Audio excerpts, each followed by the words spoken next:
Welcome. My name is Sue Acton, and I'm the president of the League of Women Voters of Grosse Pointe, and I am very happy to welcome you to our February program. What U.S. history do we teach in our schools? The League of Women Voters is celebrating a birthday this month. It's 102nd, which means that our mission of educating voters about the issues of the day in a nonpartisan way has continued for more than a century. Some highlights include our public support campaign in the 1940s to establish the United Nations, and campaigning hard for the ratification of the Equal Rights Amendment in the 1970s. The League sponsored the televised presidential candidate debates and forums from 1976 through 1988. We worked to pass the motor voter bill nationwide in the early 90s.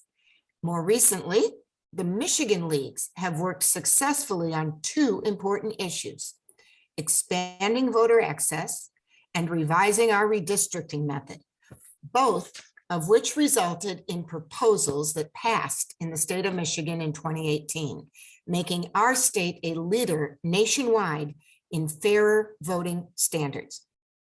My point is, as we partner with the Grosse Pointe and Harper Woods NAACP tonight to talk about a very current issue, we are carrying on a proud tradition. We hope that by bringing key experts to a public town hall, you feel empowered in this knowledge, seek to learn even more, and vote armed with facts. So, without further ado, I'd like to introduce Joan Richardson, our Vice President for Programming, who will offer the introductions for our three speakers tonight and moderate the question portion of the evening with the questions you have previously submitted. Joan, are you ready to introduce our panel? I am. Thank you, Sue. I want to join Sue in welcoming you here this evening. We really are delighted to have had so much interest in this program. I think we can all agree that we want our children to become very knowledgeable about the history of our country. Having a deep understanding of American history is one of the things that I believe all of us consider to be the mark of an educated person and essential to being a responsible citizen. In this moment, as at other times in our history, we don't necessarily see eye to eye on exactly what history children should learn and how and when they should learn it. I was a history major in college, and in my very first history class, my US history professor began by telling us that history was not written in stone. He said that the stories of countries were always changing, and that changes depended in part on who was writing the books and who was telling the stories. He made the point that historians were being challenged at that moment to include the stories of women and of Blacks in the history books, and that when their stories were added, our history would look different. There was zero discussion at that time of Hispanics, Asians, Native Americans, LGBTQ. That all came later, actually much later. This revising, this rethinking about what story to tell about our country, he said, was simply part of how history worked. He compared it to an archaeological dig, where a new discovery of some relic or artifact could change our understanding of what had existed, what had happened at a particular point in time. So here we are, some 50 years later from my first day in college, and we're still having some of the same debates. We're still struggling for answers about what does and does not belong in our American history courses. And that's what we'll be exploring tonight. So I want to introduce you to our speakers and to thank them in advance for agreeing to participate in this discussion and for taking the time that is required to prepare. Our first speaker will be David Hales. David has been a social studies consultant for the Wayne County Regional Education Agency for 16 years. Before that, David taught in the Farmington Public Schools. He has been closely involved with the Michigan Department of Education's work on social studies standards, and during its most recent iteration, served as one of the writer reviewers for the new standards. In his job, he works with all 33 school districts plus 100 charter schools in Wayne County to advise them about implementation of the standards. Following David, we'll hear from PJ Palen. He chairs the Social Studies Department at Grosse Pointe South High School. He teaches American history and European history, and he grew up in Grosse Pointe, attending Kirby, Brownell, and South, where he graduated in 2003. He went on to earn his undergraduate degree in history from the University of Michigan and a master's degree in teaching from Wayne State. He taught 6th and 8th grade social studies at Pierce and Parcells before moving to South as a history teacher. And he still lives in Grosse Pointe, so he knows this community very well. Our final panelist will be Bianca Garcia. Bianca graduated from Grosse Pointe South High School in 2016. She's taken some time off from her college studies to work at a nonprofit in Detroit, but she plans to return to Wayne State University in the fall to complete her bachelor's degree. And she's going to provide us with a student perspective on having taken history courses in the Grosse Pointe schools. After each of the panelists has spoken, we'll have about 30 minutes for questions. As Sue said, you submitted many questions and I've added a few of my own. And when we're done, we'll invite Cynthia Douglas to close out tonight's session with some remarks about what we've learned and where we go from here. Cynthia is president of the Grosse Pointes and Harper Woods branch of the NAACP. And with that, we're going to begin with David, and momentarily, I will launch some slides for him. Give me just a minute to get that ready. Thank you, Joanne.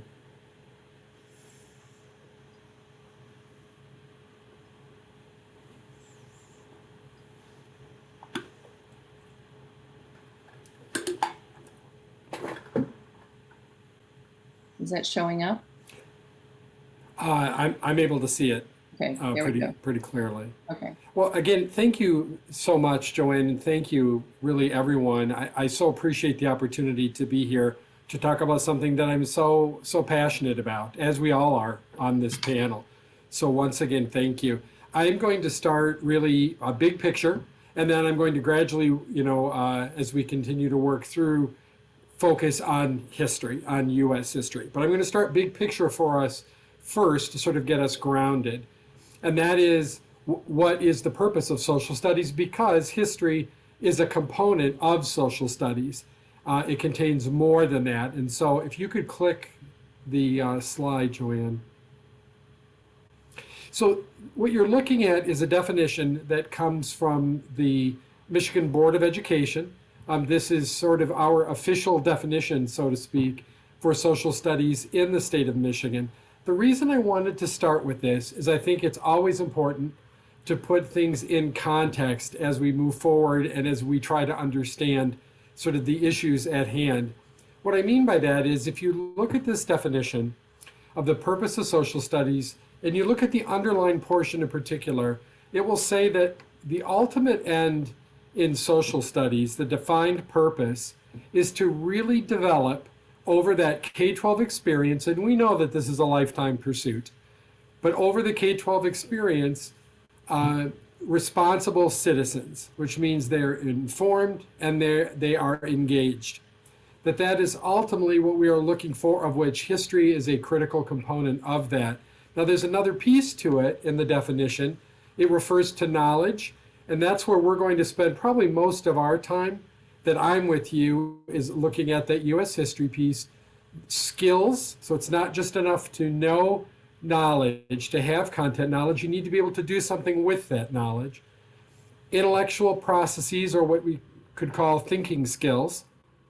Again, same thing, you need to be able to think and process and talk about the content knowledge. And dispositions, which means really focusing on the connection for people to the content in the world that's around them, to develop that interest, that motivation. We want people to see themselves in the content in the world that's around them, to represent them.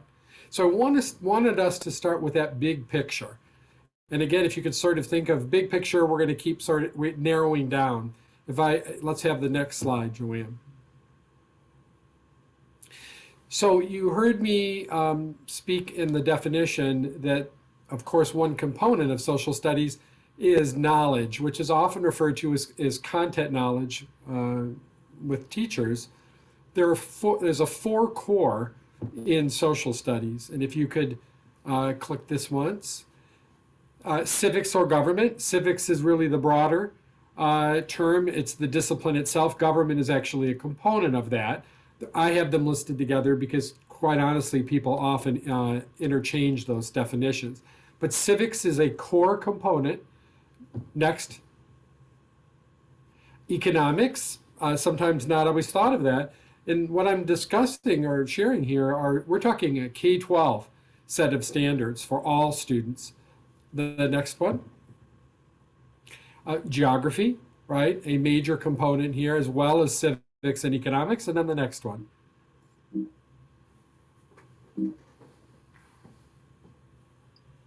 Oh, should come up. Not happening. Oh, interesting. It's history, ironically, because that's the focus of what we're covering. So those are the four core in terms of the knowledge pieces. Oh, there it is. It's just taking its time. Next slide, please. So in order, I think, to clarify the information that's going to be coming, it's important to talk about a distinction. And that is something that you've probably heard both of these words, but I think it's important for us moving forward to actually clarify them a bit. And that's the difference between standards and between curriculum. So if you could click, there you go, the first one, the difference between the two, and it's an important difference, is that standards are what students need to know and be able to do. Okay, and that's very simply put, what students need to know and be able to do. And if you could click curriculum. Notice the difference with curriculum here, though. Curriculum is the organized plan for instruction. So of course it's going to include the standards, right? What kids need to know and be able to do. But it includes, curriculum includes much more than that. It includes what educators often refer to as the scope or the pacing of the lessons, or in other words, what's the appropriate sequence of instruction, what should I teach first, next, and so on. The pedagogy, which is the instructional method.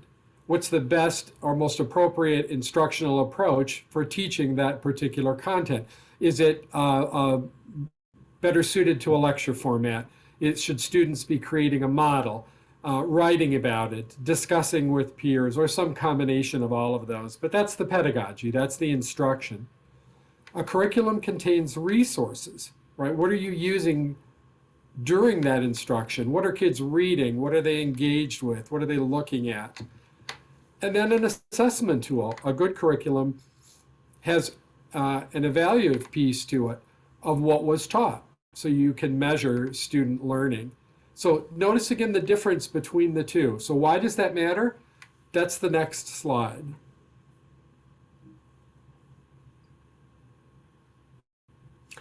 And go ahead and click it. The reason that this makes a difference in our conversation is because in Michigan, the State Board of Education approves standards. So their charge, their responsibility is what students need to know and do, okay? Compare that to the next one if you click. The responsibility for curriculum, the plural, curriculum, is local school boards. We are a local control state. There isn't a state curriculum in any of the disciplines. The state board approves standards. Local school boards approve curricula.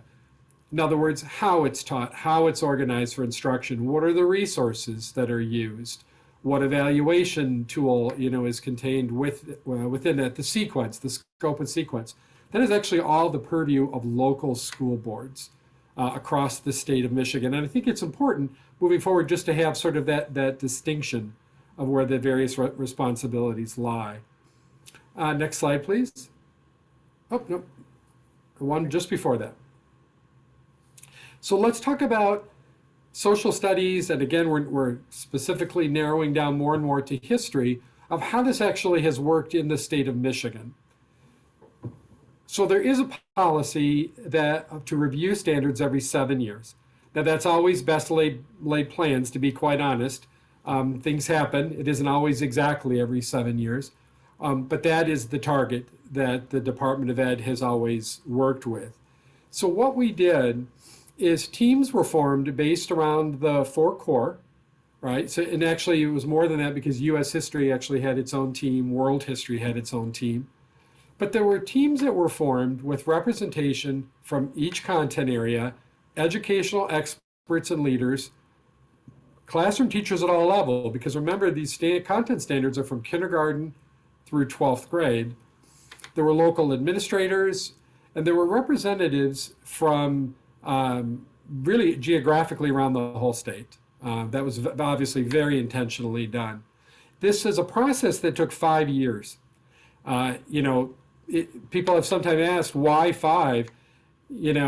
Social studies is something, and history as one of the components is something that people are very passionate about. Think about what aspects of our lives are not covered by history, are not covered by the geography in our lives. In some way it's impacted our lives. Economics or civics and government. So it took us 5 years. And what happened is it generated a draft.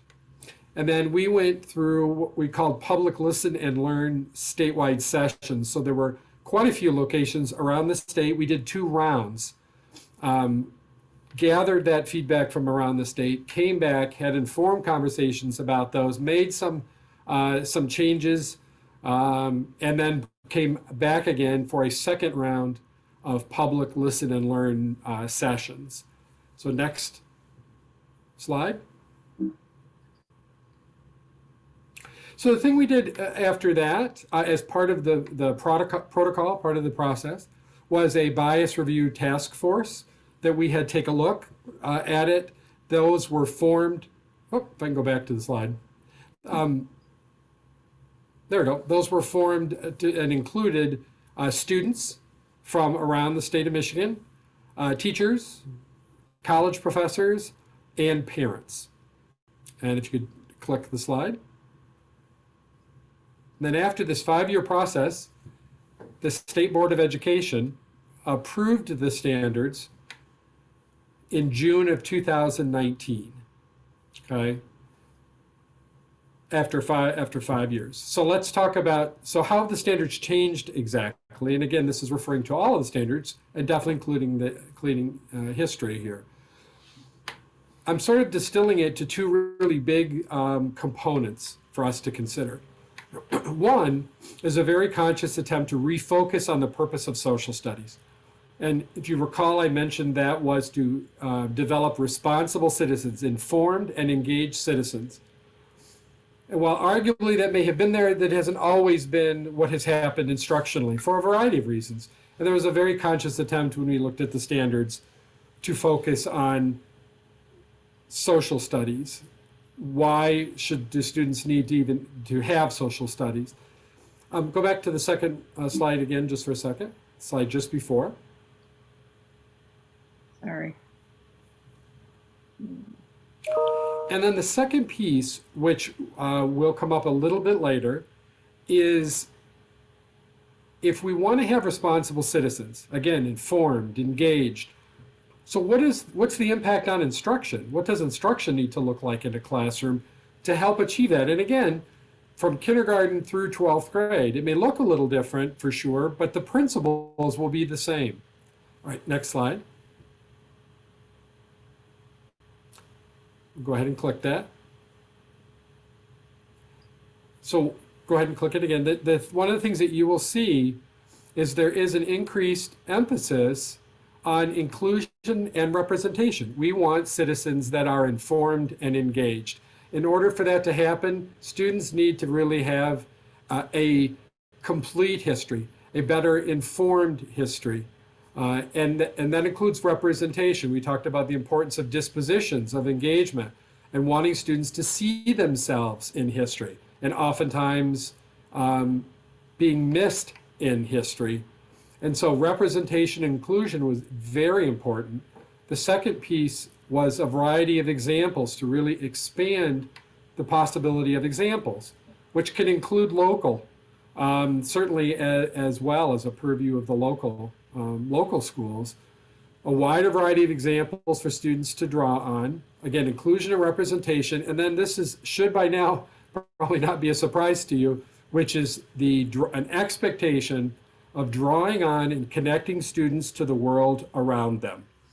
If we want students to be actively engaged, they need to be actively engaged in a school setting in a way that's relevant to them. And that could look very different, obviously, to a kindergartner or a first grader, where their world is very much their family, their classroom, their neighborhood, or their community, to certainly the world as you get to older students. Next slide. One of the things that you heard me mention is what's about good instruction. What does good instruction really look like? So I want to make the case, when you look at the social studies standards for history as well, it refers to good or powerful instruction really containing 4 elements. All 4 of these are equally important. They all build on each other. And again, whether you are a kindergartner or a middle schooler or a high schooler, they have equal value in really helping a student to think about the world that's around them, including the impact of the history that's around them. And here are the 4 elements. One, that it contains questioning, that this builds on the natural curiosity of kids that I think we all know really well. Kids are naturally curious. They ask about the world around them. Why is that important? Because as citizens, we value that. We want to be asking questions. Why are things the way they are? How have they come to be this way? How can I impact the future? 2, that they're learning content. They are learning factual information and disciplinary tools. That means how to analyze, how to synthesize, how to compare and contrast. You heard me say before in the definition, the intellectual tools that go with this. The 3rd dimension is using evidence and evaluating sources. We want them to be engaged. We want them talking and thinking about history.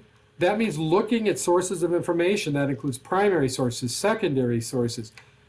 They should be able to determine ultimately what's a relevant source and what's not relevant to what they're focusing on, or what's fake news, what's not fake news. How can you tell the difference between the two? We want citizens that can develop a claim and be able to back it up with information. And again, however that looks, it looks slightly different, of course, as it builds from grade level to grade level. And it is something that takes time to build, but it's critically important in having an engaged citizen. And the last one, but by no means is last in terms of intent, is social studies demands that kids, and history education demands that kids are talking, that they're building their understanding and they're sharing what they've learned. Social studies, I would say, is social, right? It's how they're building their learning. We demand that of citizens, right?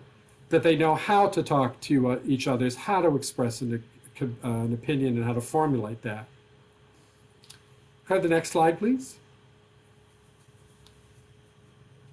So here's an example of the change. I pulled 2 examples from U.S. history. I pulled an 8th grade one, and then on another page, I pulled a high school one.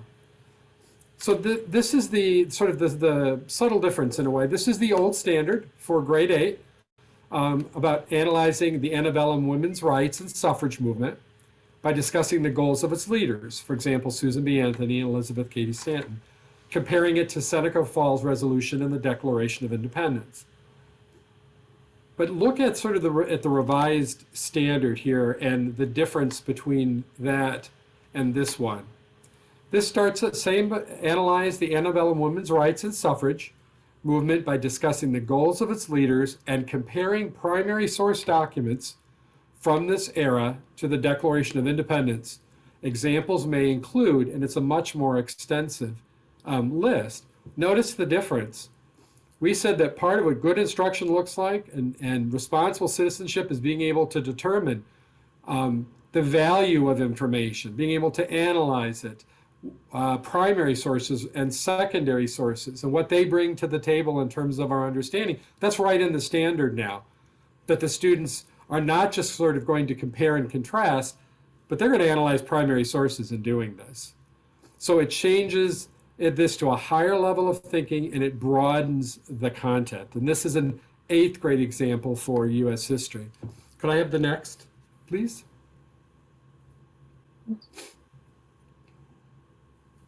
So this is the high school one. It's World War II, obviously a major piece of history in terms of impacting the U.S. and the world. And the old standard is impact of World War II on American life. So, analyze the changes in American life brought about by U.S. participation in World War II, including the mobilization of economic, military, and social resources, role of women and minorities in the war effort, role of the home front in supporting the war effort, which includes rationing, work hours, taxes, internment of Japanese Americans. Notice the difference, though, in the new standard. There is still that same core there, but notice the difference. Of course, it's on the impact of World War II on American life. They're analyzing changes, including the mobilization of economic, military, and social resources, the role of women, African Americans, and ethnic minority groups in the war effort, including the work of A. Philip Randolph and the integration of U.S. military forces, the role of the home front in supporting the war effort, and conflict and consequences around the internment of Japanese Americans. Notice how much deeper and richer that standard is. And that's typical of the work that was really done to really develop these.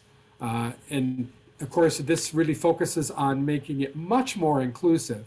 And I think a much deeper, richer, certainly more inclusive history. So those are two, I think, examples, again, one from 8th and then one from high school. Next slide. So just to sort of come full circle, this is the definition that I started with of what our ultimate aim is across all of the content, which, remember, is 4 core, including history, is ultimately the civic engagement piece, right? And the role that all of those play in that. We also talked about the difference between standards, which are what students need to know and be able to do, and the difference between curriculum, right? Sort of that complete package of instruction. And then the last thing really that we talked about was where the responsibility lies within this process, meaning that the State Board of Education approves the standards in social studies and U.S. history that are implemented statewide, the curricula for how to organize it, how to teach it, what resources to choose, that is a local decision approved by local school boards. And that, to me, takes us to our next component on this. So thank you, Joanne. Thanks very much. You always know when you're in the presence of a good teacher, when you know you've learned something from what you've heard. So thank you very much. I think it's really important to make that distinction between what happens with standards and what the difference is between standards and curriculums. So thank you very much. So we're going to shift to Peter Palen. Pete, make sure you unmute yourself before you begin, and I will let you bring this home to the classroom and tell us what happens when the rubber meets the road, as it were, in your classroom. Thank you, Joan, and thank you everybody else for being here tonight. I was looking at the participant list, and I was really delighted to see some of my students and colleagues and community members here. So thank you again for your support. I guess I would lead with saying that tonight has been a challenge for me. And it's not that I feel as though, I've done something that is wrong, or, that I'm not fit to represent Grosse Pointe Public Schools, but I know that this has been somewhat of a divisive time when it comes to our instruction in U.S. history. And I think a program like this is a great thing, so that we can, discuss our ideas and share and ask questions and to be transparent. So thank you again to the League of Women Voters and the NAACP for putting on this program tonight. I don't have a fancy PowerPoint tonight. I was going to start by talking a little bit about what David had already touched on, and that is curriculum versus state standards. As David said, that the state standards or the standards for social studies are determined at the state level, and at the district level is where curriculum is approved by our local Board of Education. And a question that I receive a lot from the community members and from colleagues is, what history textbooks do we use? And at the secondary level in Grosse Pointe Public Schools, and what does that textbook adoption process look like?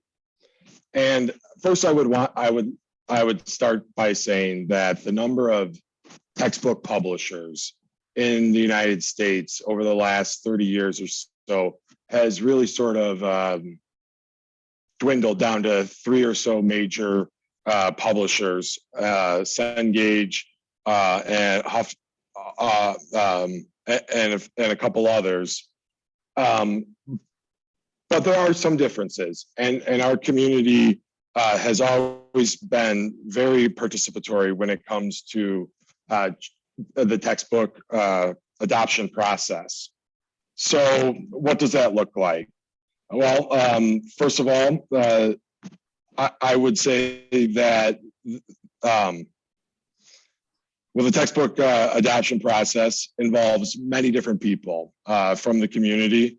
It involves teachers, it involves students, it involves parents, community members, and these volunteers, they read the textbook and they give feedback about the charts and the reading level and about certain biases that might be in the textbooks, or how different topics are discussed in various textbooks, or what can be telling what is absent in our textbooks. And this culminates with discussion in the EPLC process, and each stakeholder fills out a form that's available on the Grosse Pointe Public Schools website, and ultimately that the textbooks are adopted. So currently at Grosse Pointe South and at Grosse Pointe North at the high school level, we read American history published by McDougall Littell, and we also read American Pageant by Kennedy and Cohen for the AP level.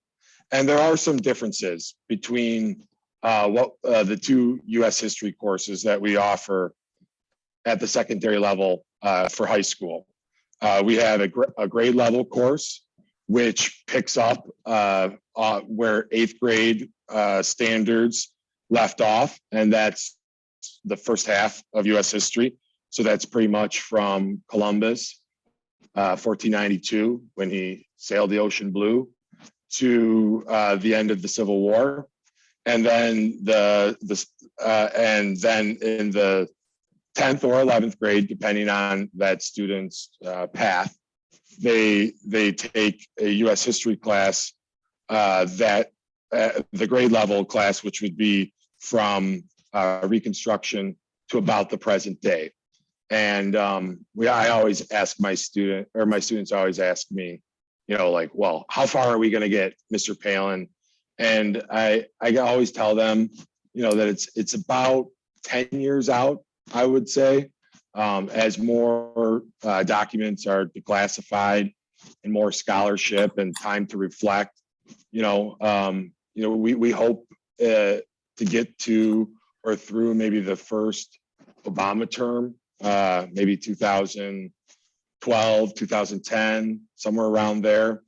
It's been very interesting for me to teach about 9/11 and about the war on terror, as somebody who grew up with these events, and teaching them to students who have no recollection for what pre 9/11 life was like, as they weren't born. and then also we offer the AP US History course, which is really a massive undertaking because we go from 1492 to the present day. So depending on what course students take, it might determine, how much, the depth and the scope of what they get into. Another thing that I would like to talk about is that in terms of the textbook, is that, because of the internet, and especially during COVID and remote teaching, the textbook has, I don't want to say taken a backseat, because it still is the core of the courses that we offer. But, I think I would be remiss if I didn't mention that, the profound effect that digital media has had on the way that we present our instruction. And we call sources from really all over the place. And, we do our best to make sure that they are, scholarly and reputable. And we ourselves evaluate these sources, and we confer with one another and all of that. So I just was going to mention that. Another topic before we get into questions that I wanted to address is, I know many people here tonight are concerned about what version of history is presented and if our teachers are balanced in their approach.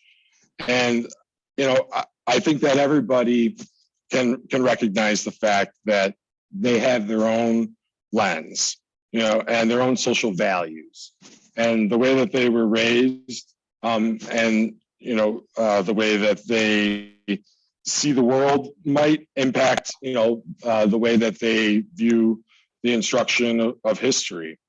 And we as social studies educators, we do our very best to try and invite different voices, and we try to recognize that sometimes we might be uber knowledgeable in one subject versus another, and but ultimately we try to do our best to make sure that we're evaluating these sources that we use in our historical instruction, and that they are approved parts of our curriculum. Another thing I wanted to mention as I was preparing my comments for tonight is how there's an old adage in education, and that sort of begin with the end in mind, and how it's generally a good idea to have a goal in what you want your students to learn.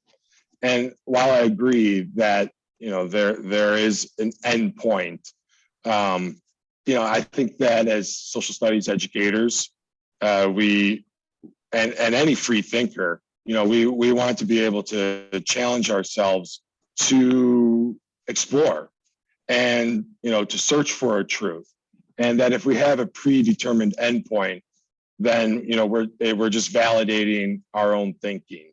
And as David said in his presentation, in the 4 components of what makes up social studies, that we are teaching our students to be free thinkers, and to dig into sources and locate those sources and evaluate those sources, and then take action with what they've learned.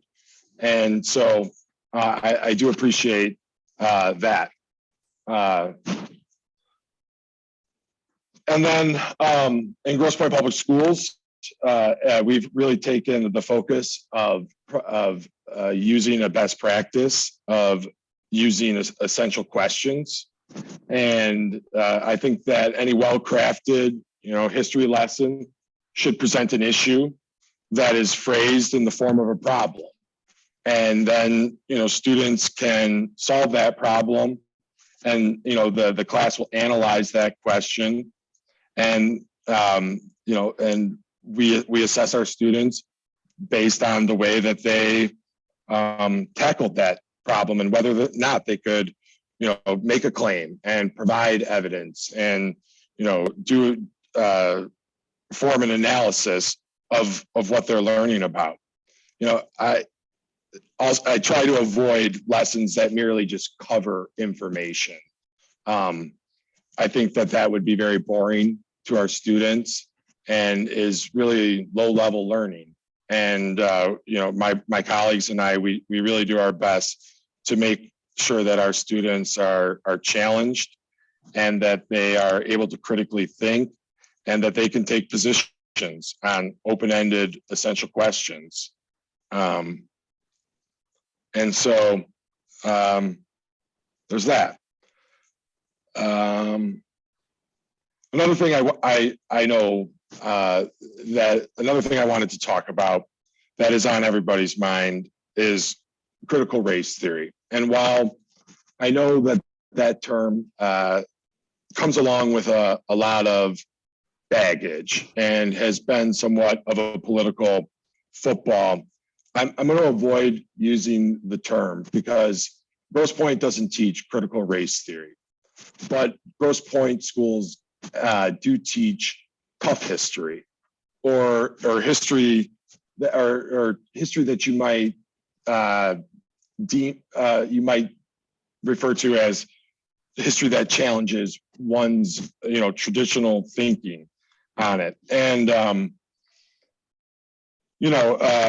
I think that it's okay to feel uncomfortable when talking about history. And I do think that our colleagues, myself and I, or my colleagues and I rather, we try to challenge our students to see alternative viewpoints, diverse viewpoints.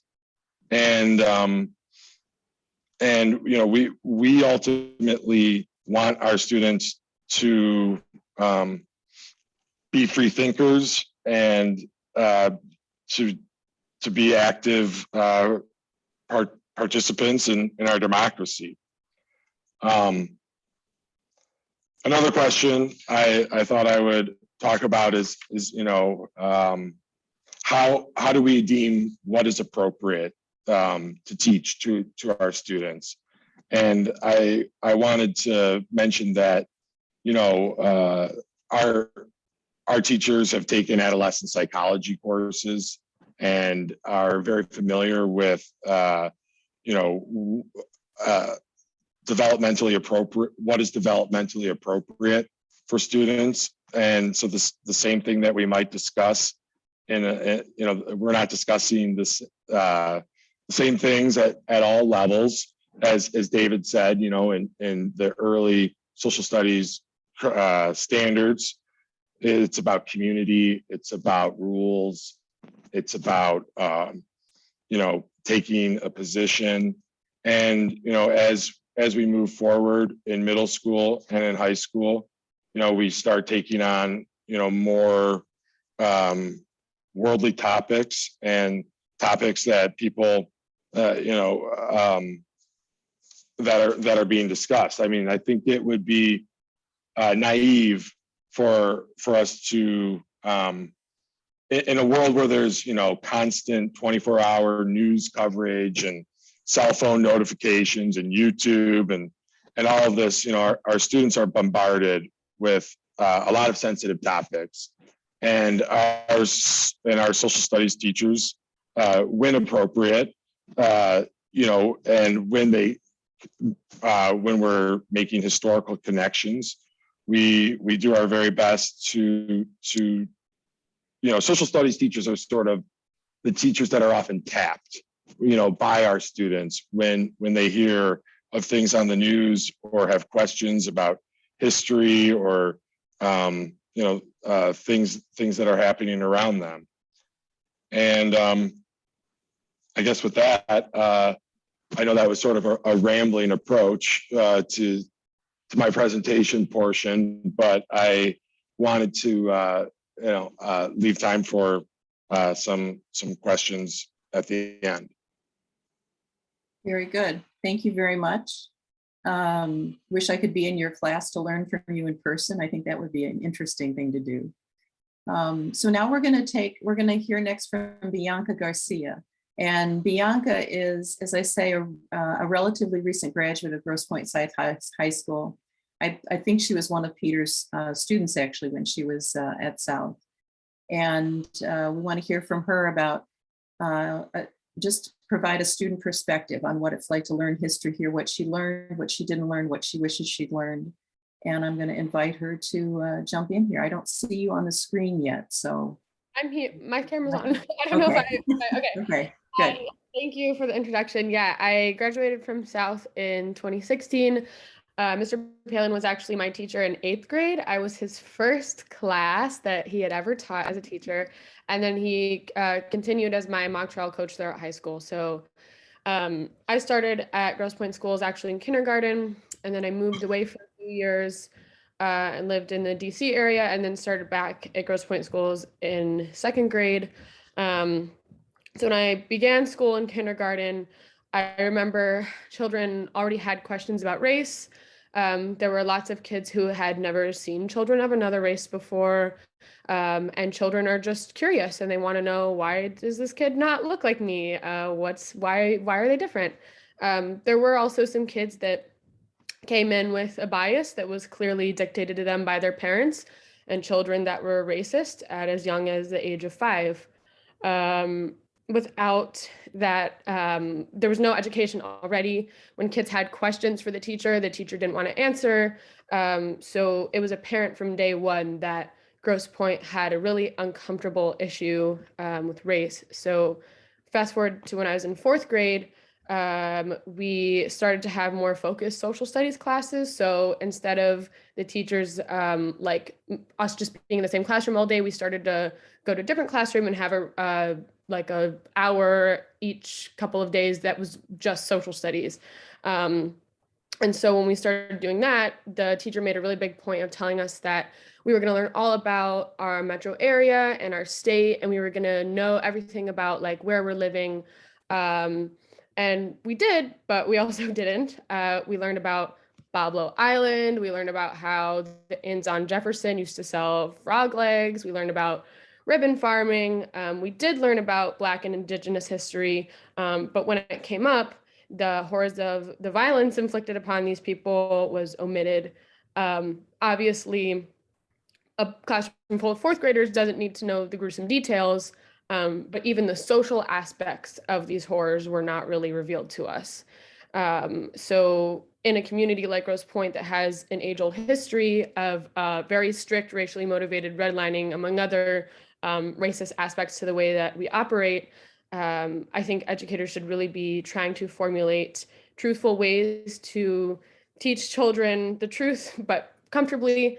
And that was never brought to me as a child. So when I moved throughout my years in history and social studies education, I began to really make a point of telling my father what I was learning in school.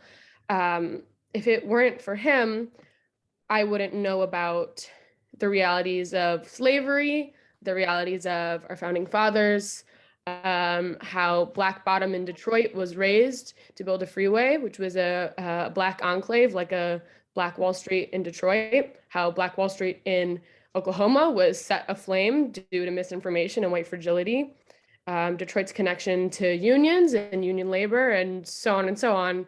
None of these things were ever taught to me, and so in school. And so I continuously throughout my years in Grosse Pointe schools made a really big point of telling my dad what I was learning at school. And now that I'm an adult in the real world, the things that my father told me were in fact true.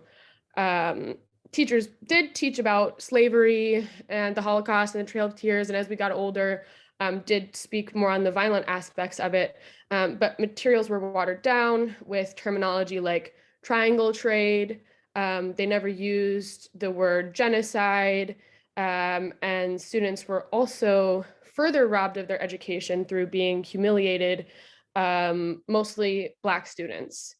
When learning about slavery on 2 separate occasions in 2 different grades that I was in, teachers made a point of telling children who would be the house slaves, who would be the field slaves, who would be the mistresses, where they would be if they were a slave. Also, beyond that, racism, xenophobia, homophobia were quite commonplace in Grosse Pointe schools.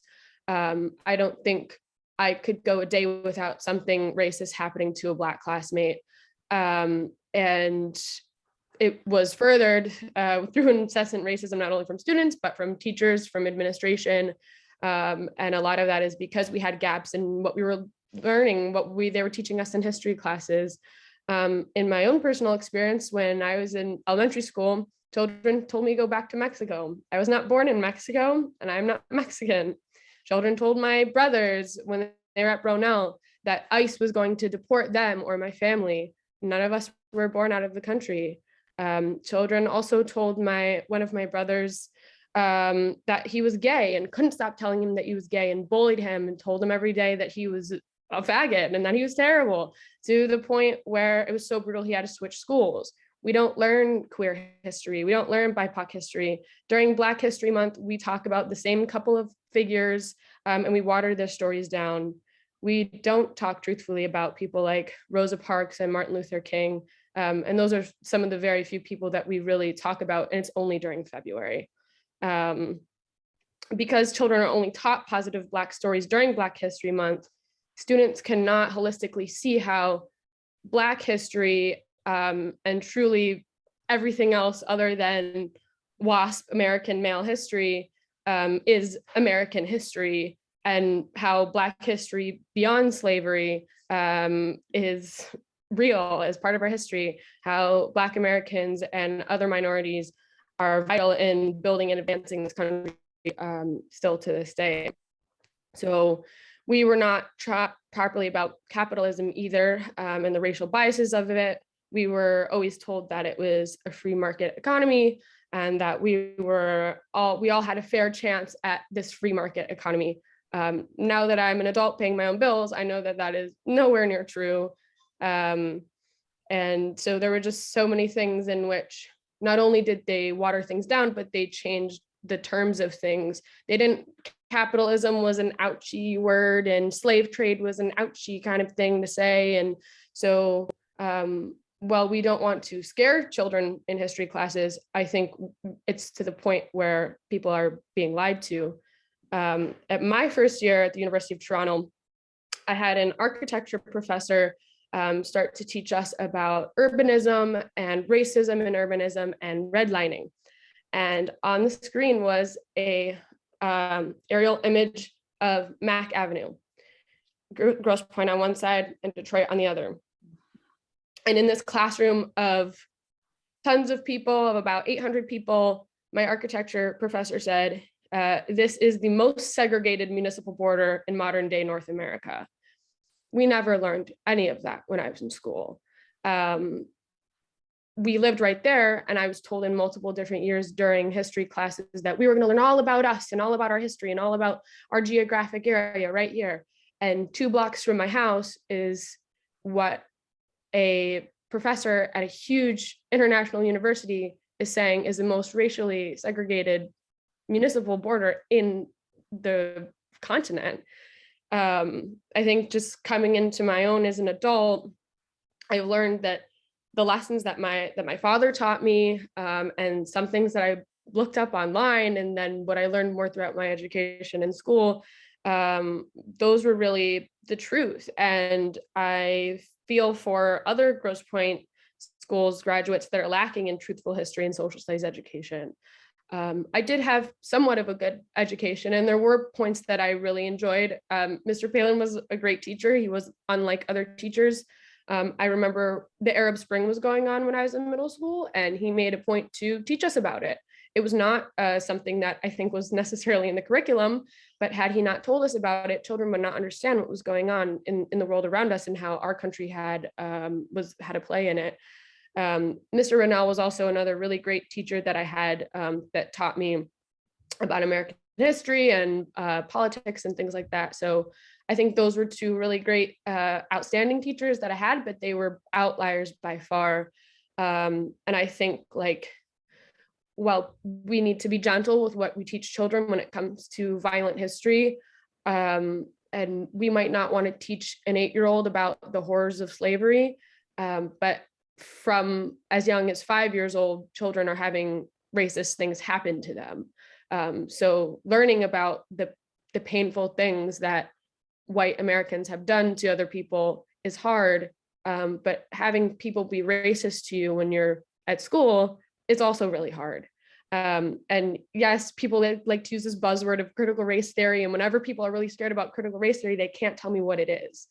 I think that's something that we should try to foster some version of critical race theory in our education, because we can teach people just the facts, and it's really lacking in teaching people the social aspects of what is happening and why these things are happening and why racism is still rampant today.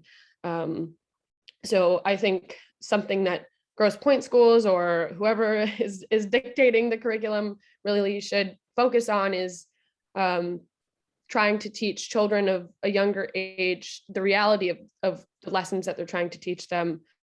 There don't need to be graphic images or specific stories, but people should really keep in mind that racism can happen to somebody at an early age, and so that history should be taught to us. Okay, thank you very much. 3 great presentations, different experiences, different levels. We can open up the microphones for David and Peter and Bianca. And I'm going to start with, see if we can get through some of these questions. I want to start first by just clarifying to make sure my understanding and the audience's understanding is clear about what's taught when in history as we go through, as children go through school. We primarily teach history at 5th, 8th grade, and 11th grade. That's tied to the standards, and that's the curriculum that Grosse Pointe follows. I assume that kids are learning history in mostly a chronological way. So I'm not clear on what the difference is between what they're learning in 5th grade, what they're covering in 5th grade, 8th grade, and 11th grade.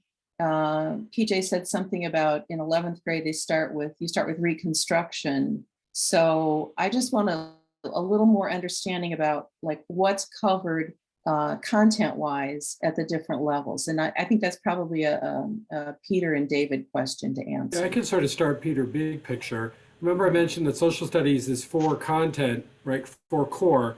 So we talked about econ and geography and history and civics. That's actually taught in some form at every level, kindergarten all the way through into the high school courses.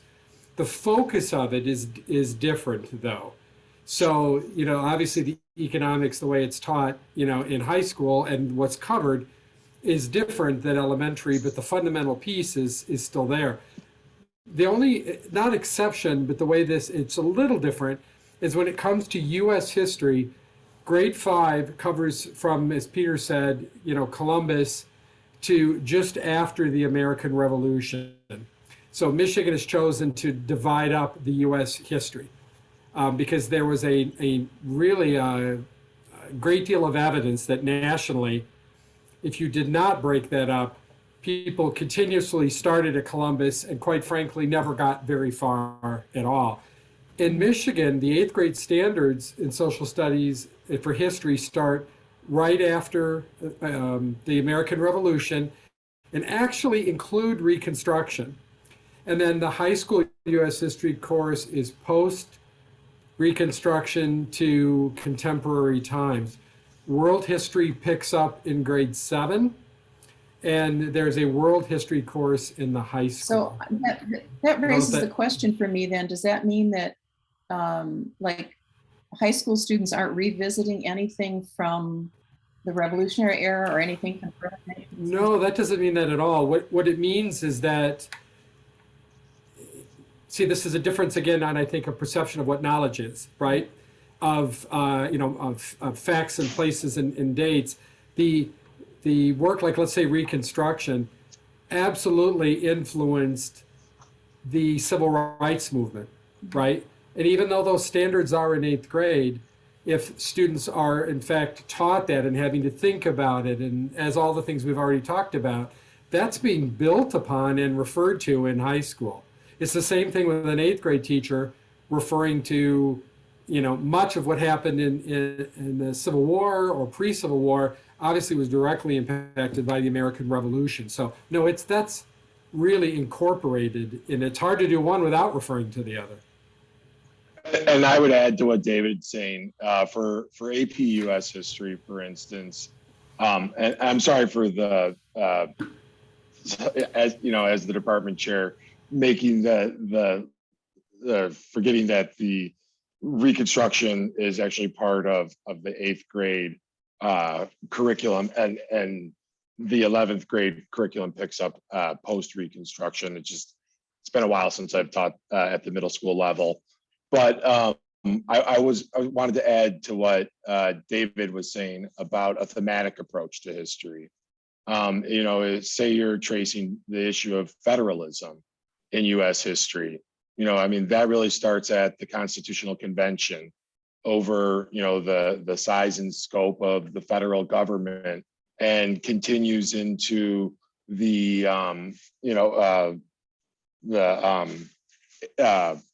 Kentucky and Virginia resolutions, and the principle of 98, and the nullification crisis, and the Civil War, and you could trace that issue all the way forward to the civil rights movement. So while you might not be going back and teaching all of that information, you might do a comparison with the document, like, let's look at the Kentucky resolution and the Virginia resolution, and let's compare that to the ordinance of nullification during the nullification crisis, and then let's compare that to a document from the civil rights. And that's really where I think the richness in history instruction lies. When you can take an issue like federalism or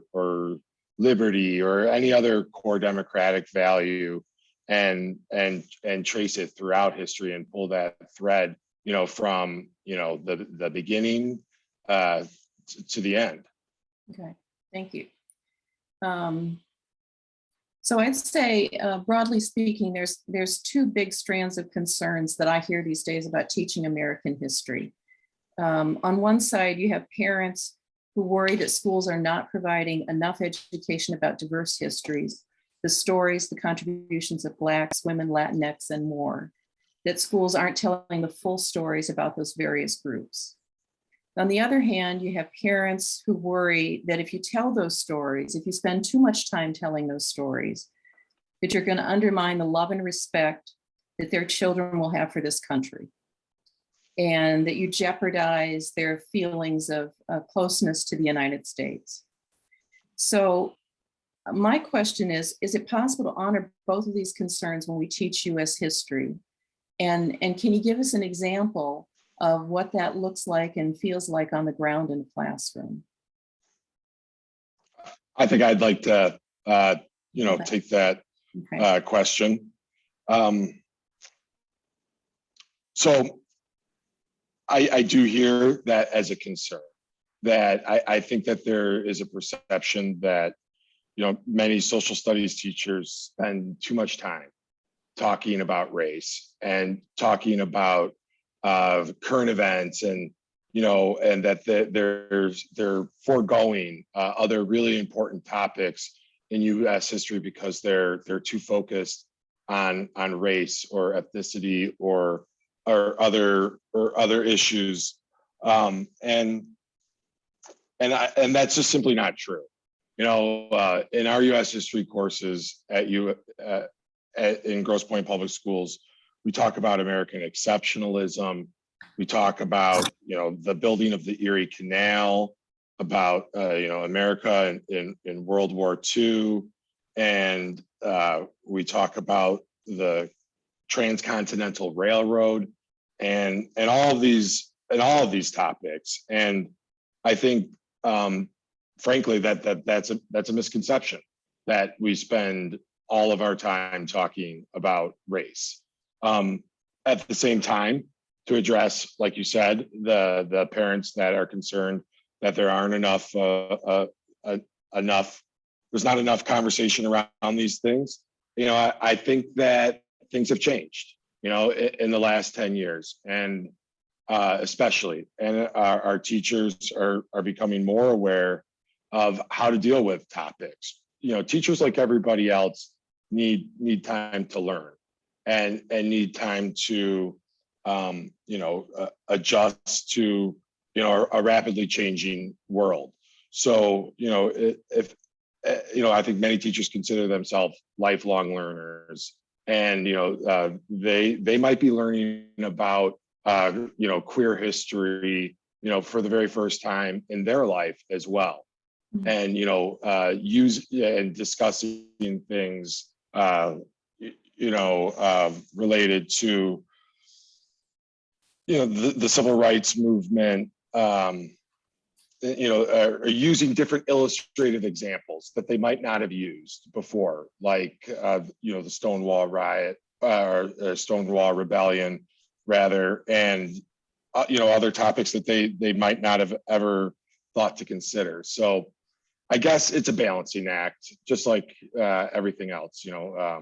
That you want to do the best to spend time talking about critically important things, and some of those things might make people uncomfortable, but at the same time, we do cover the history of the United States and other things. David, is there anything that you would add to that?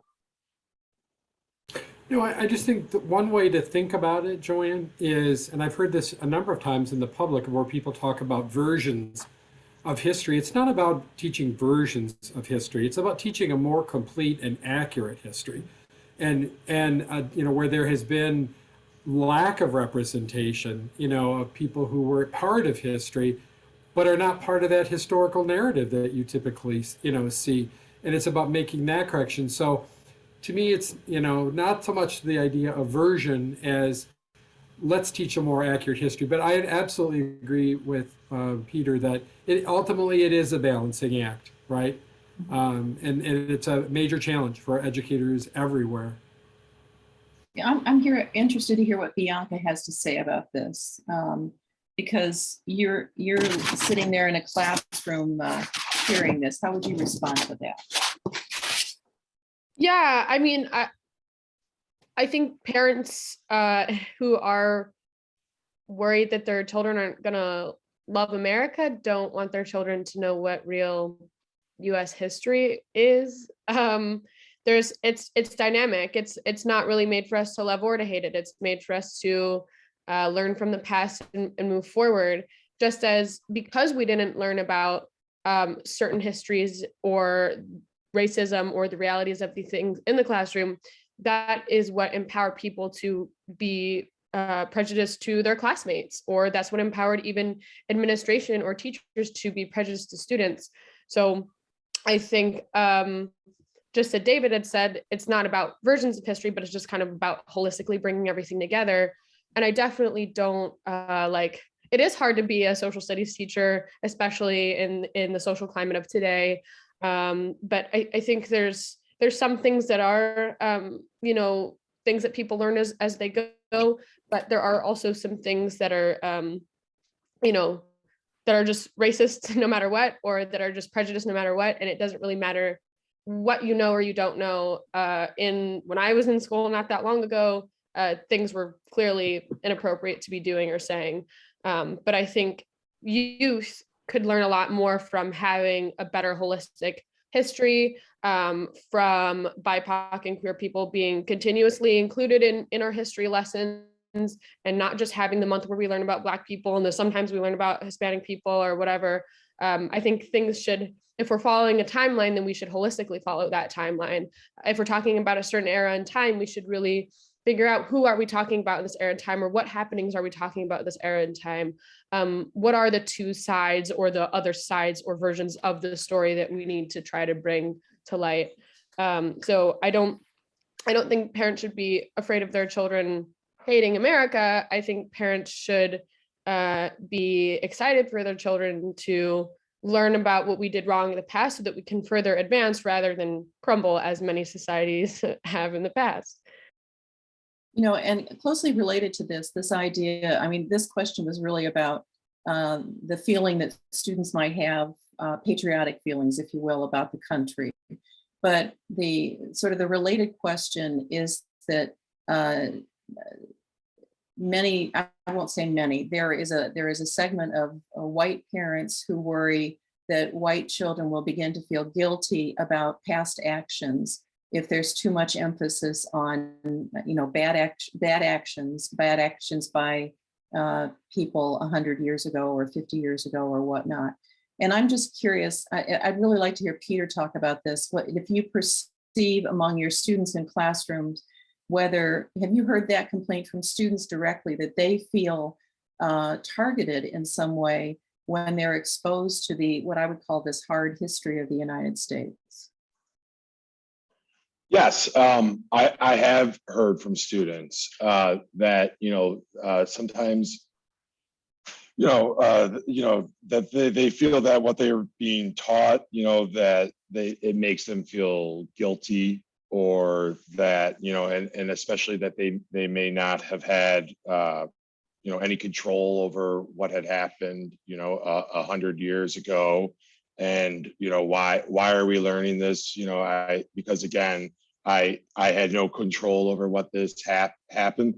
But I would, in my experience, would say that, you know, that's a very small number of my students. Overwhelmingly, my students do want to hear multiple perspectives on the history. And, you know, I want to go back to this idea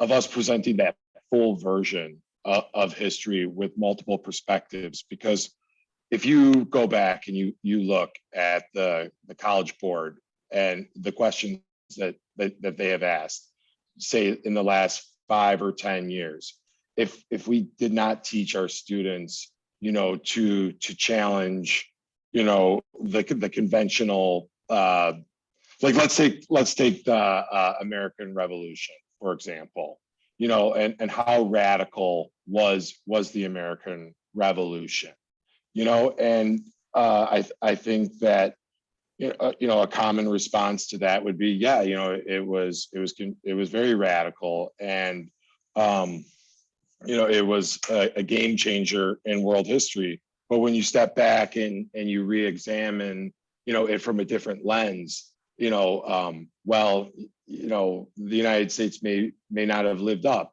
or was not living up to its the promise of the Declaration of Independence. And if we don't teach our students that, you know, how to think about the American Revolution from both sides, and, you know, and then, you know, they would fail to, frankly, they would fail to do well on their assessments, because they have to demonstrate their ability to critically think.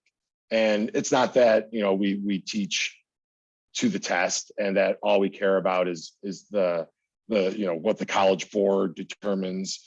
But, you know, again, you know, it would be a disservice to our students if we didn't teach them multiple ways of approaching a topic. Very good. Can I just really quick support what Peter's saying? That I think that's right on the money. The only piece I would add to that is that there are still revolutions today, right?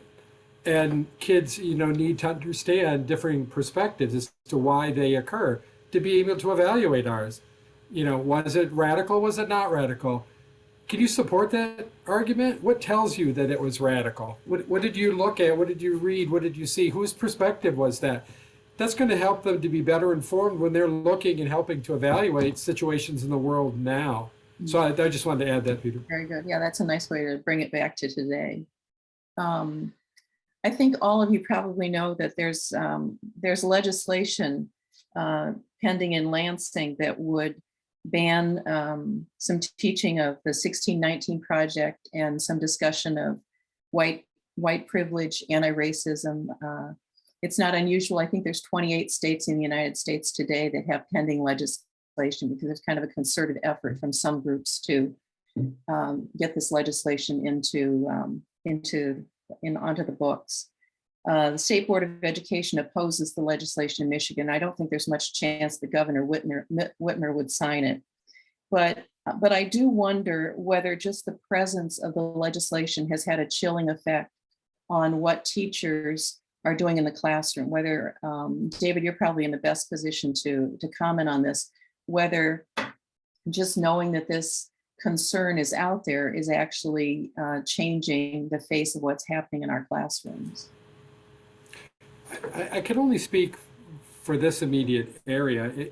Yes, I mean, that has occurred to a degree. It's hard for it not to have a chilling effect. For me, I try to always connect people to, again, this is the distinction we drew in the beginning of the presentation about the state standards, and this is what the State Board of Education is saying students need to know and be able to do, that they place a value on that. Recently, the state superintendent, well, not so recently, a few months ago now, remember, came out with a statement really supporting the teaching of what we've all been describing here, a much more complete, inclusive history. So I know that's easy to say, it's backed by standards, it's backed by the state board, it's backed by the state superintendent, but I recognize that that's, it can still be chilling without a doubt. I've got a couple of questions that are more specifically about some specific instances of what's taught in the classroom. The first one's kind of long, but it's a good one, so bear with me as I read it. It comes from somebody who references the history book that he read in high school 50 years ago, which talked about Reconstruction and mentioned the passage of the 13th, 14th, and 15th Amendments, but that he did not learn until quite recently about how the legal rights enshrined in those amendments were then eviscerated for the next 90 plus years by voter intimidation, murder, and lynching, and US Supreme Court decisions allowing states to pass new state constitutions and laws that limited Black voting by using poll taxes, literacy, reading, and knowledge tests, etc. And he's asking the question of whether Grosse Pointe students are learning the important facts about how Black voters experienced almost 100 years of legalized discrimination and voter suppression. And I think the question's especially interesting considering when you say that students in this district are learning about Reconstruction and the aftermath. So it makes me wonder whether we pick up with this important topic about the impact of that on voting rights at the high school level and beyond. And I guess that's a Peter question. Well, I have my pocket-sized constitution here, and one of the things that I hear you saying is that that the 13th, 14th, and 15th Amendment, while the Reconstruction amendments on a very surface level sound like they maybe sort of cured the problems that the United States faced in terms of transitioning former enslaved people into American society. But I think a close reading of the 13th Amendment would show you that there's a very important clause there that it says that neither slavery nor involuntary servitude, except as a punishment for crime whereof the party shall be where the party shall have been duly convicted, shall exist within the United States. And we do take a close reading of the 13th Amendment, and we do talk about the contracts that former slaves were often found themselves working for their former masters, and how slavery in a way was rebranded. I know that at South, we've taken a look at the Louisiana literacy test.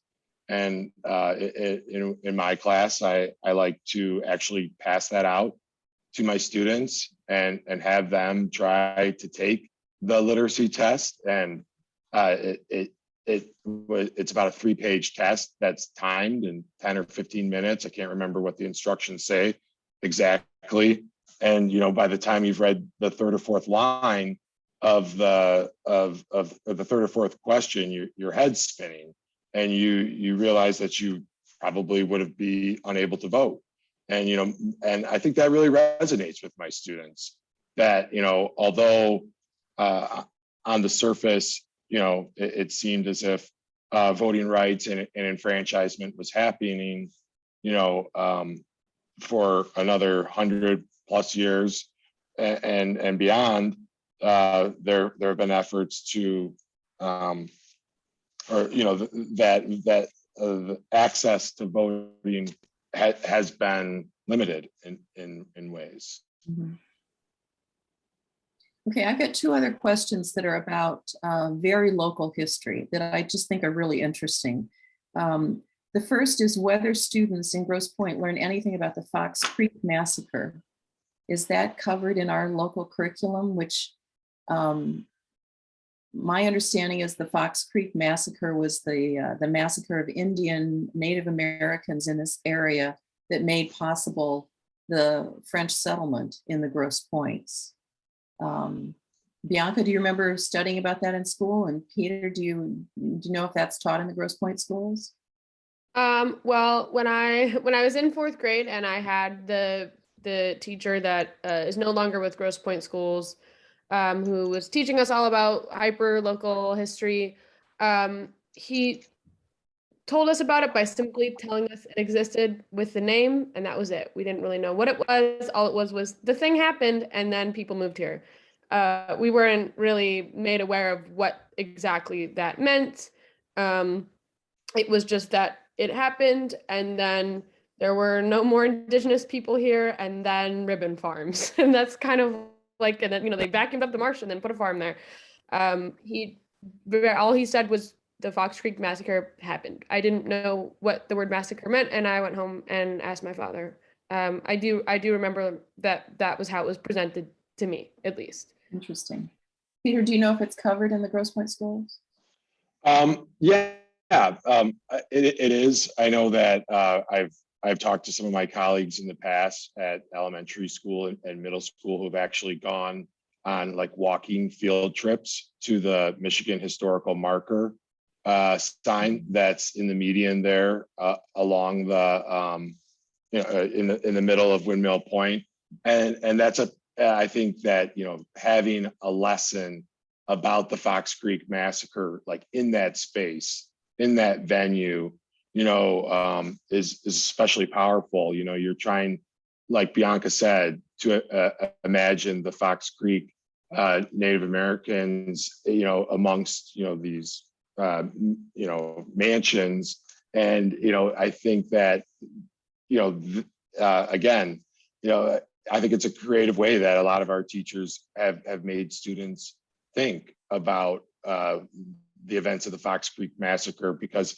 they can hardly imagine, the 300 or so French soldiers and the events that transpired. So the other question that's, like I say, about very local history is, at some point in their education in Grosse Pointe, do students learn about the reason, to learn why the Grosse Pointes are so overwhelmingly white? Did they learn about the point system, the covenants on homes that prevented Blacks and Jews from buying property here? Is that covered any place in our history curriculum? Bianca's shaking her head. It is not covered. It is not covered at all. We learned about the home buying and how Jews and Blacks weren't able to buy homes because like somebody had asked a English teacher about it and her family knew about it because they had some connection to being realtors. It was an English teacher and it was not part of our curriculum. We do not learn about racially motivated redlining. We do not learn about why people are still racist today. We do not learn about any of that. And that's not in the curriculum. It's nothing that we had ever learned. There are people, and especially Black children, that have to go through the Grosse Pointe schools, having people be racist to them, look at them as outsiders. I think there's a huge bias, especially with multi-generational white Grosse Pointers, against anybody who is not that. And we don't learn why. We never have. It's never been part of the curriculum. And it's what made school so uncomfortable for so many people. Just as you said, oh, are these students uncomfortable or whatever? Yeah, the white students might be uncomfortable about learning the truth, but every other student is uncomfortable about having to live through it. We don't learn about any of it, and it's terrible. And there's documented history about what's happening right now. We don't learn about the codes that the police use to get anybody who's not white off of the Grosse Pointe side of Mac after a certain hour. We don't learn about any of that. We really need to, because it has made a continuous, terrible place to be. It's really bad for a lot of people. Why is it that we all live a couple of blocks from Detroit and we can't walk right across the street? Like, it's something that we're living through right now, and it's being ignored. It needs to be taught. But is it in the curriculum? Did I ever have a history teacher ever teach me about that? No, never, and never. Joanne, just to clarify something, that I know in the 2019 standards, redlining is actually in that. There was a lot of content thrown around, so I can't specifically speak to each one. But redlining is, but the bigger picture though is, Bianca's point is very well taken, but also there is absolutely no reason why, because curriculum is a local purview, that if that is something that is viewed as being very crucial or critical, right, and people's consciousness within Grosse Pointe, why that can't be, part of the curriculum specifically, added to, supplemental to, or if for that matter, any curriculum component, because it would vary obviously from community to community. Right. But Right. I was going to add, and I'm not, I would sort of respectfully disagree with Bianca that, I think that sometimes, everybody, and this is a troubling thing about, I think with U.S. history instruction, is that, again, that some teachers might take an interest in a topic, and if another student, there's a lot of different ways to teach discrimination, in post World War II America. And in the past few years at South, we participated in a Grosse Pointe Historical Society, had an essay competition about redlining in Grosse Pointe.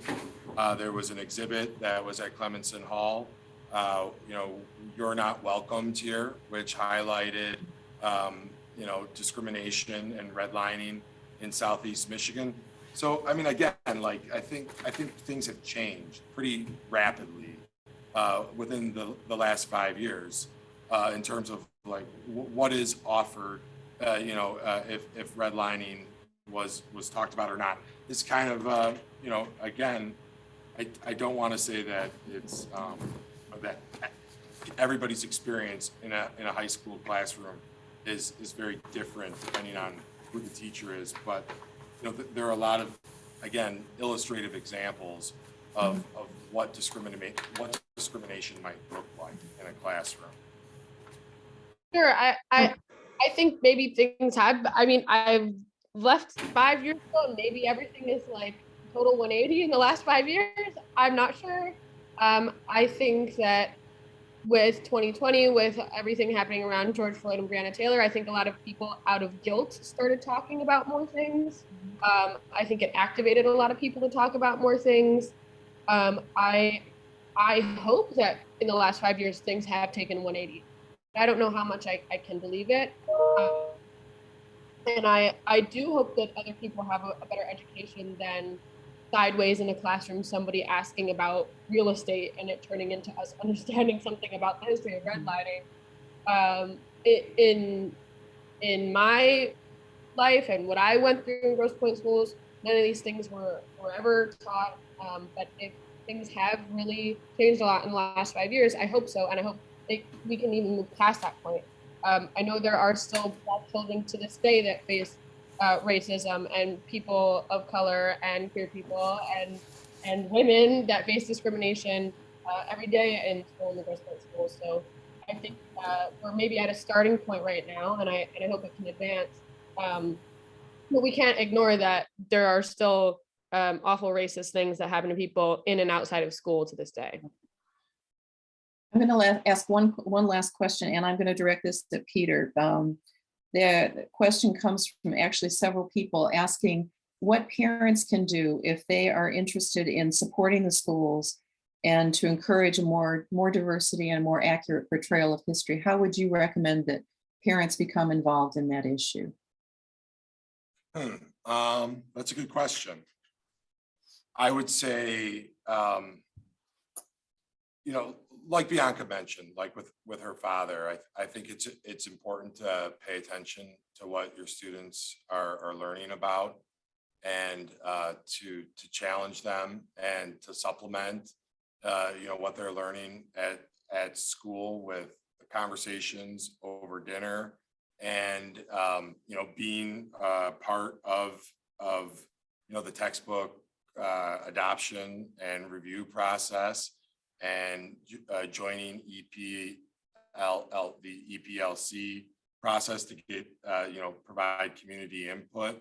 I think contacting myself or your social studies teacher,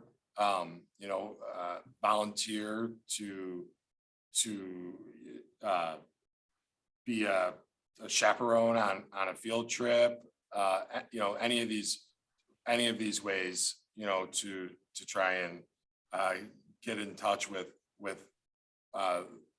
what's happening in the classroom. Very good.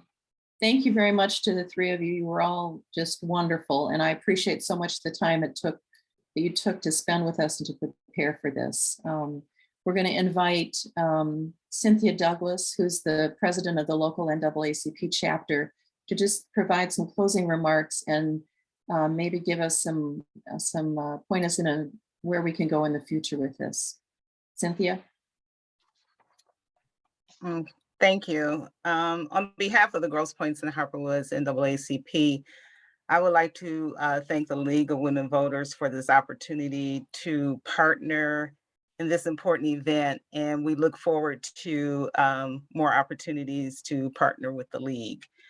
On February 12th, the NAACP will celebrate 113 years of ensuring the political, educational, social, and economic equality of all citizens. As we heard today, the state approves standards of social studies and US history, which are then reviewed by teachers, students, college professors, and parents. These standards have increased emphasis on inclusion, representation, and a wider variety of examples of history. I ran across the quote today: "A people without the knowledge of past history, origin, and culture is like a tree without roots. If you don't know history, then you are a leaf that doesn't know it is part of a tree. And we as a community are part of the tree." As we celebrate Black History Month, which we should celebrate all year, it should just not be just a month, and it should be celebrated in our schools as well. History has a way of repeating itself, and not always in a good way. As we have heard, the standards cover a wide range of history criteria. However, there are many uncomfortable moments in history that need to be told, as outlined in the 1619 Project, for example. True and accurate history is important to understand how this country was developed by those of white privilege. There is more to history than US Constitution's life, liberty, and pursuit of happiness, especially for those enslaved and those immigrants that could not pursue their liberties and their pursuit of happiness because of white America would not allow it. Today, we are still debating the right to vote, which affects Blacks, brown, elderly, and poor citizens. Everyone has an opportunity, everyone has an opinion on the meaning and importance of American history and how and what is presented or taught. There are those that hide behind the issue of race being a focus of the teachings of US history in schools. History led us to this moment. How would we have ever gotten to this moment with the people on this panel with different backgrounds, able to express thoughts and opinions? History. We can't run from it nor change it. History is shaped through emotion, fears, pride, and the hope of change. That is how change happens, is through understanding history and improving on it. We're not always right. However, we have a foundation to build on and to make change. It's through understanding history. We can use the knowledge of history to continue conversations of diversity, equity, and inclusion, inform judgments for future generations to support our communities. Understanding history should enlighten communities of the use of racist words and actions against a group of people are offensive. Questioning and understanding issues of the complete and true history, American history, will allow us to prepare students for the world. By tomorrow, this conversation will be considered the past, history. We are the history of today. The history we make today will be just as important as the history we make today will be just as important tomorrow as we continue to learn about and discuss this day in history as well as the past. As we go our separate ways tonight, know that our history continues to be written. What will it look like for you tomorrow? And I want to say thank you very much for this opportunity. And I'm going to send it back to Susan, I guess, right? Thank you, Cynthia. Thank you. Thank you. We appreciate your comments. Thank you, Joan, for moderating such a fascinating discussion. And thank you to our guests tonight, David Hales, Peter Palen, and Bianca Garcia. We thank you for the gift of your time to help us understand how our students are educated in history. This has obviously been a topic of great interest to the community, and your expertise is appreciated. I would also like to thank the Grosse Pointe and Harper Woods NAACP for co-sponsoring this event with us, with a special thanks to the president, Cynthia Douglas, for offering her thoughts tonight on the next steps we might take. Should you choose to consider membership in either or both of our organizations as a next step, you will find that information on our respective websites, along with multiple ways to participate, such as perhaps our Observer Corps or our voter registration drives. Adding to that, I'd like to remind you of two things. First, we are delighted that there was so much community interest in this topic. Because of that interest, this program has been recorded and a link will be emailed to all attendees. By later tonight, you can find it on our YouTube page with links to that page available on our website, the Grosse Pointe and Harper Woods NAACP website, and our respective Facebook, Twitter pages. If you enjoyed the program tonight, please share it. Share those links with your friends. Second, we produce issue-oriented programming for the public every month through the spring. And our next program will be a celebration of the 3 women who are currently mayors in the Grosse Pointes and Harper Woods. Yes, for the first time, we have 3 of these 6 cities led by women.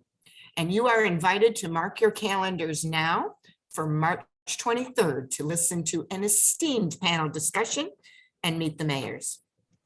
Finally, thank all of you for listening to our program and for your interest in public education in Michigan. Your questions help to make this a truly remarkable program.